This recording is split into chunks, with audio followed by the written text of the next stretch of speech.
Hello guys. काल आम्ही आमच्या क्लासमधल्या निकिता ताईकडे गेलो. थोडी भाजी घेतली, थोडं खायला घेतलं आणि मग तिच्या घराकडे निघालो. फायनली रूम भेटलेली आहे आम्हास.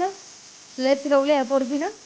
कुठे ही पोरगी? तोंड दाखव, तोंड दाखव, लवकर तोंड दाखव. ही कुठे गेली? खूप दिवसानंतर आम्ही दोघी भेटलो होतो, त्यामुळे अशी कळकळून ती वाटली. तिने आमच्यासाठी खूप छान असं जेवण बनवलं होतं आणि तिच्या हाताला खूप छान चव. आता ही मुलगी बघा कशी हावऱ्यासारखी राहते. मला तिच्या घरातलं जास्त करून हा देवारा आवडला. खूप सुंदर आणि मस्त डेकोरेट केलं आणि सगळ्यात जास्त हे गोलही आवडलं. किती सुंदर दिसत आहेत नाही. त्यांनाही थंडीमुळे ते कसं घातलं आहे. त्याच्यानंतर आम्ही जवळ असलेल्या स्वामी मंदिरात गेलो दोघीजण. माझी खूप दिवसापासून इच्छा होती की मला या मंदिरात जायचं आहे आणि अचानक अशी मंदिरात जाण्याची वेळ आली. ते म्हणतात ना, मनात इच्छा असेल तर देवसुद्धा बोलावून घेतो.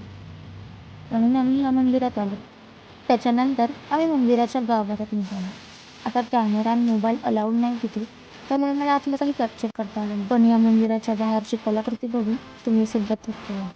अगदी ही कलाकृती खूप सुबक पद्धतीने केली आहे आणि या प्रत्येक कारागिराने खूप प्रामाणिकपणे काम केलं आहे. मला हे मंदिर खूप जास्त आवडलं. तर तुम्ही सुद्धा इथे नक्की या आणि माझा व्हिडिओ लाईक करा. थँक्यू.